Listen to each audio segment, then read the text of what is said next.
जय हिंद दोस्तों, आप सभी का बहुत बहुत स्वागत है मेरे YouTube चैनल में। तो अभी तक हम लोग बिहार कर्मचारी चयन आयोग 2023-24 का सेट नंबर 15 का ही पार्ट 1 कंप्लीट कर लिए हैं।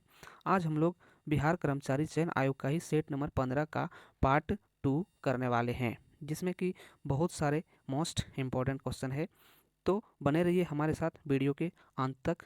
तो चलिए वीडियो स्टार्ट करने से पहले जो भी फ्रेंड्स इस वीडियो को देख रहे हैं तो वीडियो को लाइक और अपने दोस्त के पास शेयर करना नहीं भूलिएगा। और इस चैनल पे पहली बार आए हैं तो चैनल को सब्सक्राइब जरूर कर लीजिए, क्योंकि अभी हम लोग तैयारी कर रहे हैं बिहार कर्मचारी चयन आयोग 2023-24 की एग्ज़ाम का।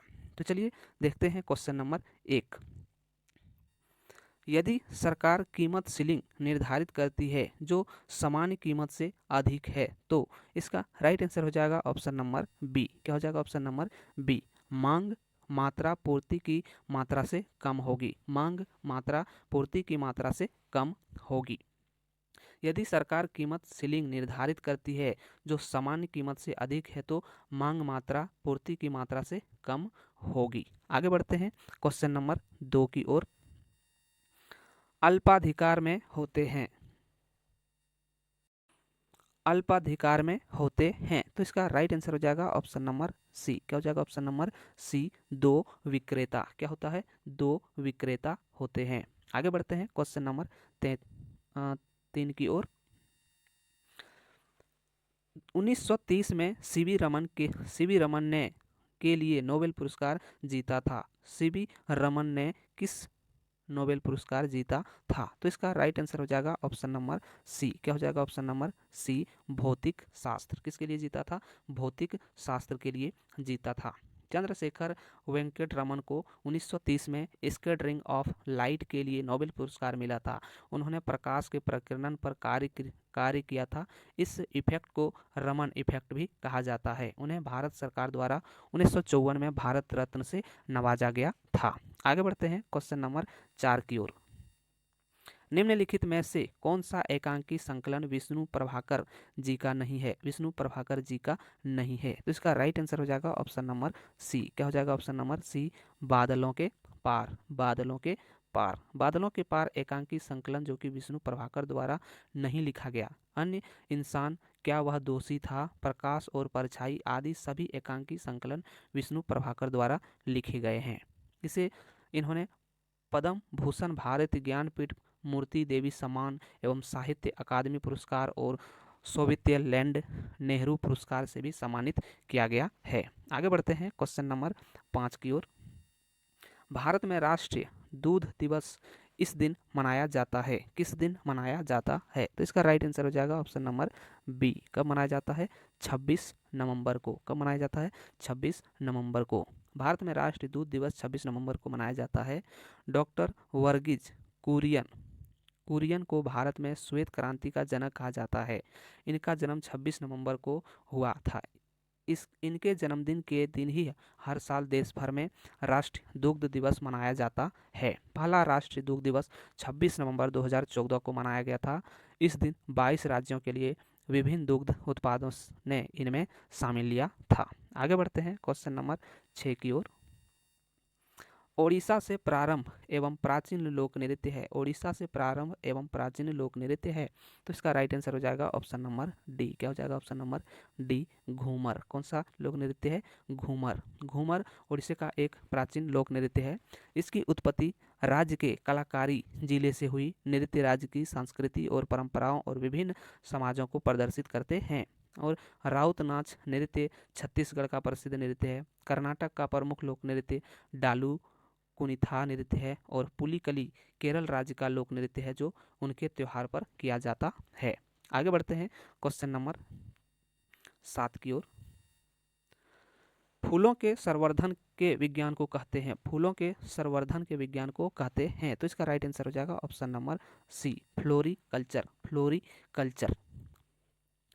हॉर्टिकल्चर की एक शाखा फ्लोरिकल्चर है जिसमें फूलों की मार्केटिंग, कॉस्मेटिक पैदावार और परफ्यूम इंडस्ट्री के अलावा फार्मास्यूटिकल आदि शामिल है। आगे बढ़ते हैं क्वेश्चन नंबर 8 की ओर। कोशिकीय पूर्ण सशक्तता की अवधारणा प्रस्तुत करने वाले वैज्ञानिक है। तो इसका राइट आंसर हो जाएगा ऑप्शन नंबर सी। क्या हो जाएगा? Option number C, Haberlandt. Gottlieb Haberlandt ने टोटी पोटेसी की खोज की। उन्होंने प्लांट टिश्यू कल्चर के जनक के रूप में जाना जाता है। उन्हें यह विचार दिया कि पौधे की कोशिकाएं टोटी पोटेट होती है और पूरे पौधे को जन्म दे सकती है। आगे बढ़ते हैं क्वेश्चन नंबर 9 की ओर। दांत के उचित निर्माण के लिए आवश्यक है। तो इसका राइट आंसर हो जाएगा ऑप्शन नंबर ए। क्या हो जाएगा? ऑप्शन नंबर ए, लोहा यानी कि आयरन। क्या चाहिए? आयरन और अन्य विटामिन अच्छे मौखिक स्वास्थ्य के लिए आवश्यक है। आयरन दांतों को मजबूत रखने में मदद करता है और विटामिन दांत और मसूड़ों को स्वस्थ रखने में मजबूत करते हैं। यदि दांत में एनीमिया के कारण उन्हें आवश्यक पोषक तत्व नहीं मिलते हैं तो वे पीड़ित हो सकते हैं। आगे बढ़ते हैं क्वेश्चन नंबर 10 की ओर। हमारे शरीर में पित्तरस कहाँ पैदा होता है? तो इसका राइट आंसर हो जाएगा ऑप्शन नंबर ए। कहाँ पे पैदा होता है? तो यकृत में पैदा होता है। पीले हरे रंग का क्षारीय द्रव होता है जो पित्त कहलाता है। इसका निर्माण मानव शरीर के लीवर में होता है। इसका pH मान 7.7 होता है। इसमें जल की प्रतिशत मात्रा 85% और पित्त वर्णक 12% होती है। इसको भी ध्यान में रखिएगा। आगे बढ़ते हैं क्वेश्चन नंबर 11। मानव रक्त का pH मान कितना होता है? तो इसका राइट आंसर हो जाएगा ऑप्शन नंबर बी। कितना होता है? 7.4 होता है। क्योंकि रक्त एक क्षारीय विलयन होता है, जब भी pH का स्केल 7 से कम होता है तो वह अम्लीयता को दर्शाता है और जब 7 से अधिक होता है तो क्षारीयता को दर्शाता है और 7 होने पर उदासीन होता है। मानव शरीर को सामान्य अवस्था में होने के लिए सामान्यतः 7.4 pH मान की आवश्यकता होती है। तो इसका राइट आंसर हो जाएगा 7.4। आगे बढ़ते हैं क्वेश्चन नंबर 12 की ओर। हड्डी एक उदाहरण है। तो इसका राइट आंसर हो जाएगा ऑप्शन नंबर बी। क्या हो जाएगा? ऑप्शन नंबर बी, संयोजी ऊतक का। मानव शरीर में एक अंग को दूसरे अंग से जोड़ने का कार्य संयोजी ऊतक करते हैं। संयोजी ऊतक शरीर को एक ढांचा प्रदान करते हैं जिसमें कोशिकाएं उपकला कोशिकाओं की भांति बहुत अधिक चिपकी हुई नहीं होती, बल्कि एक दूसरे से काफ़ी अलग अलग रहते हैं। इसके बीच के स्थान में अंतकोशिकीय पदार्थ भरा रहता है जिसे मैट्रिक्स कहते हैं। यह पदार्थ रेशेदार दिखाई देता है। आगे बढ़ते हैं क्वेश्चन नंबर 13 की ओर। प्राकृतिक चयन का सिद्धांत किसने दिया? तो इसका राइट आंसर हो जाएगा ऑप्शन नंबर सी। किसने दिया है? चार्ल्स डार्विन ने दिया है। प्राकृतिक चयन का सिद्धांत चार्ल्स डार्विन द्वारा प्रस्तावित किया गया था। डार्विन ने जोर देकर कहा कि एक आबादी में हमेशा विभिन्न प्रकार के लक्षणों के आधार पर कई भिन्नताएं मौजूद होती है, इसलिए प्रकृति उन सबसे अनुकूल जीवों का चयन करती है जिनके पास अगली पीढ़ी के लिए माता पिता बनने का अधिक मौका है। आगे बढ़ते हैं क्वेश्चन नंबर 14 की ओर। पाराबैंगनी विकिरणों के हानिकारक प्रभाव से मुख्य रूप से डैश होता है। तो इसका राइट आंसर हो जाएगा ऑप्शन नंबर सी। क्या होता है? तो कैंसर होता है। क्या होता है? कैंसर होता है। सूर्य से निकलने वाली पाराबैंगनी विकिरण के कारण स्किन का कैंसर होता है जो धीरे धीरे कैंसर का रूप ले लेता है। और सूरज की धरती पर सीधे पड़ने वाली विकिरण त्वचा में प्रवेश कर सकते हैं और कोशिकाओं के अंदर DNA को नुकसान पहुंचा सकते हैं। आगे बढ़ते हैं क्वेश्चन नंबर 15 की ओर। ब्रायोफाइटा पादप सामान्यतः पाए जाते हैं। तो इसका राइट आंसर हो जाएगा ऑप्शन नंबर सी। क्या हो जाएगा? ऑप्शन नंबर सी, नम एवं छायादार आवासों में।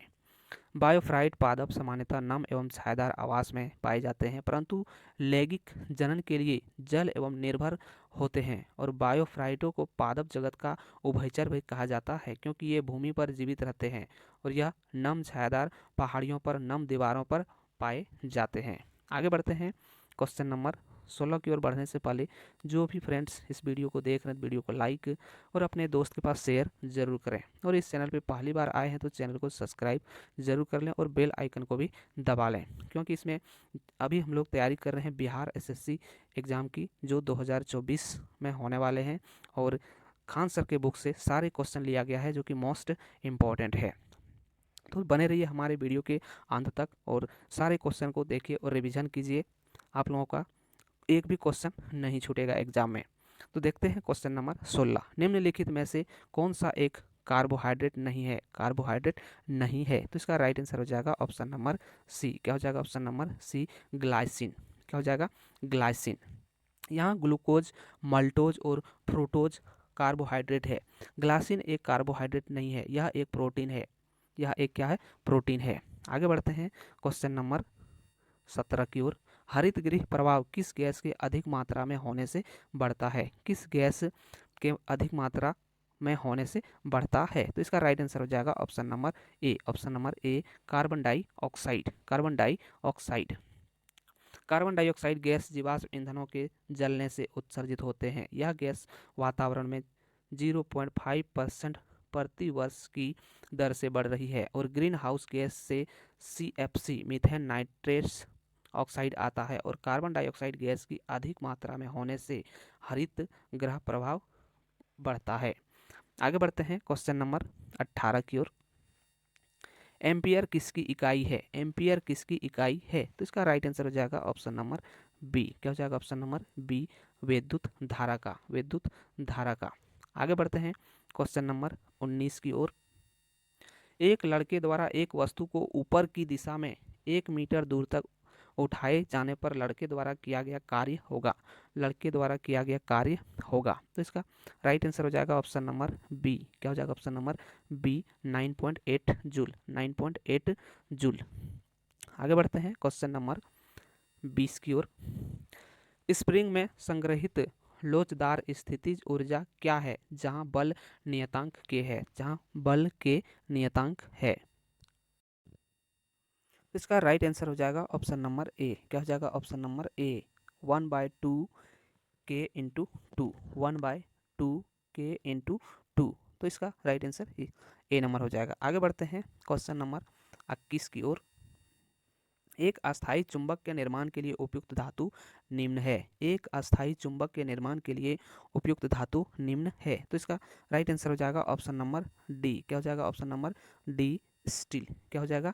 स्टील। अस्थायी मैग्नेट विशेष मिश्र धातु फेरो मैग्नेटिक मटेरियल जैसे कि लोहा, निकेल और कोबाल्ट दुर्लभ पृथ्वी धातुओं और मिश्र धातु जैसे खनिजों से बने होते हैं। आगे बढ़ते हैं क्वेश्चन नंबर 22 की ओर। किस कारण से वर्षा की बूंदें गोली आकार की होती है? किस कारण से वर्षा की बूंदें गोली आकार की होती है? तो इसका राइट आंसर हो जाएगा option number C. Option number C, पृष्ठ तनाव के कारण। पृष्ठ तनाव के कारण। किसी द्रव के सतह या पृष्ठ का एक विशिष्ट गुण है। दूसरे सतह से पृष्ठ तनाव के कारण ही द्रव का पृष्ठ एक प्रकार की प्रत्यास्थता, इलास्टिक का गुण प्रदर्शित करता है, और पृष्ठ तनाव के कारण द्रव अपने पृष्ठ सतह का क्षेत्रफल न्यूनतम करने की कोशिश करते हैं। आगे बढ़ते हैं क्वेश्चन नंबर 23 की ओर। ऊष्मा के बढ़ने से ताप ऊष्मा के बढ़ने से ताप बढ़ता है। इसका राइट आंसर हो जाएगा ऑप्शन नंबर बी। क्या होता है? बढ़ता है। आगे बढ़ते हैं क्वेश्चन नंबर 24 की ओर। वास्तविक वस्तु का वास्तविक प्रतिबिंब निम्न में से कौन बना सकता है? निम्न में से कौन बना सकता है? तो इसका राइट आंसर हो जाएगा ऑप्शन नंबर बी। क्या हो जाएगा? ऑप्शन नंबर बी, अवतल दर्पण। अवतल दर्पण। वास्तविक छवियों को अवतल दर्पण और अभिसारी लेंसों द्वारा निर्मित किया जा सकता है केवल तभी जब वस्तु को दर्पण लेंस से केंद्र बिंदु से अधिक दूर रखा जाए और यह वास्तविक छवि उल्टी है। यह वास्तविक छवि कैसी है? उल्टी है। आगे बढ़ते हैं क्वेश्चन नंबर 25 की ओर। विद्युत धारा उत्पन्न करने के लिए प्रयुक्त युक्ति कहलाती है। प्रयुक्त युक्ति कहलाती है, तो इसका राइट आंसर है ऑप्शन नंबर ए। क्या कहलाती है? जनरेटर। क्या कहलाती है? जनरेटर।